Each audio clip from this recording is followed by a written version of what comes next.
Hey, welcome back. If you remember from the last episode, I was working on a little pirate tale to teach you the cool things we can do in Twine. Well, right now, I think the story could use a different font and some more impressive text elements, so today I'm going to make it a little more fleshed out. So, let's add some meat on the story's bones. Alright, so I wrote out the tree of looking for bounties. You can now go with your crew to the side of a tavern and observe the board of bounties here. And Tiny Tim will pull your sleeve and say, "What about him, Captain?"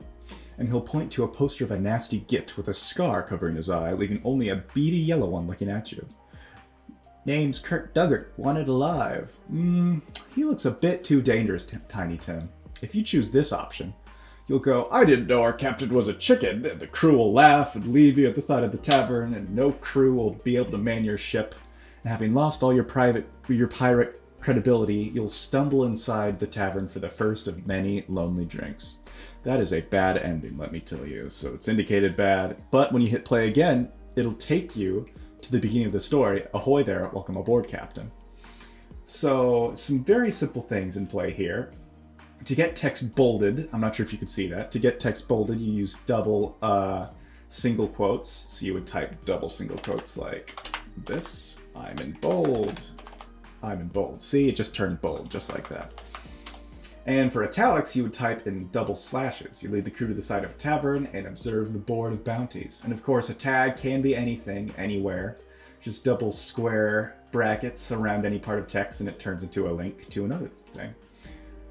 For Tiny Tim's voice, I'm not sure if you could tell, but I made it a subscript, like a little MC squared, you know, like a MC squared type deal. Like that's what a subscript is.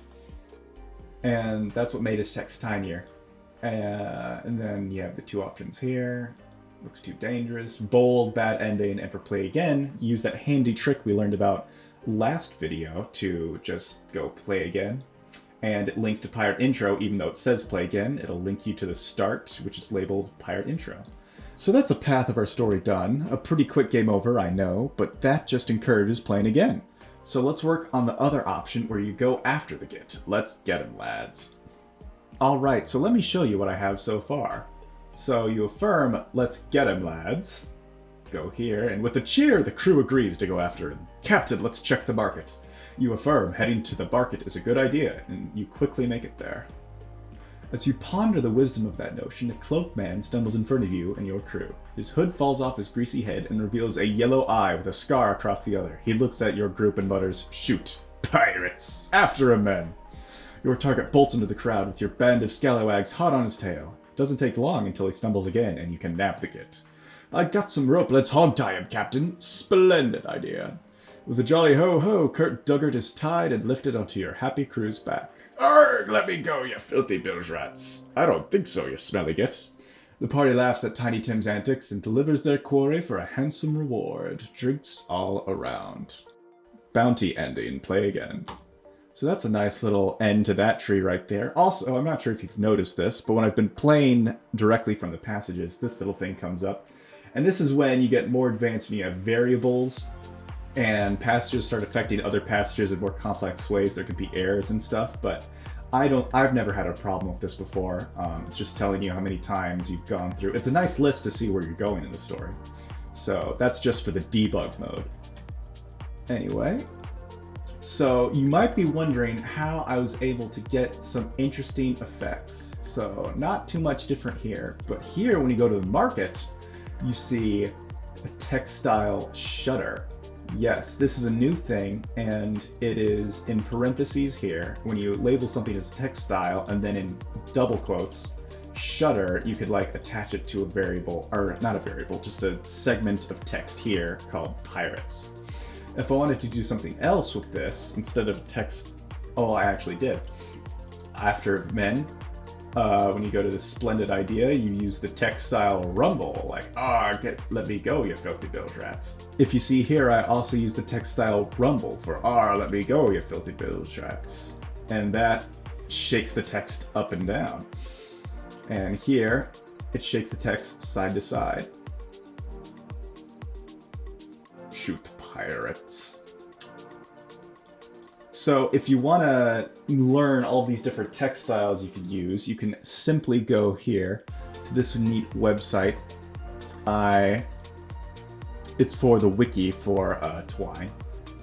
And you'll see all the options are here in this long, long list of stuff. You have stuff like bold, italic, mark, if you want to highlight things, outline, if you want a weird ghostly example. If you want to go really ghostly, you can go to the blur and blurrier. And then you have stuff like upside down, mirror, and then blink. But of course my favorites are rumble and shutter because I just love that style. So yes, a link to this page will be put in the description. You know, I think we should incorporate a new font for this adventure to make it a little more piratey. Now there are a few fonts you can use in Twine, but those are only specific to your computer and not everyone has the same fonts loaded on your computer. So I find it easiest to just incorporate one into your style sheet. This is technically code, but don't worry, it's just a little bit of copying and pasting. So first, to find a font, let's go to Google Fonts, which is the best place to get some free fonts. Just right here, and easily import it anywhere. So if I want to see something like pirate, you know, this font looks very piratey. Let's choose that. So I click it and I select this style, and this pops up, and here it'll give you a link to put it inside of a web page. But actually for Twine, you can use this import function. So when you select import, just copy and paste everything inside of the style tags here. And then it gives you some ideas of how to use font family. Langer and cursive, we'll come back to that.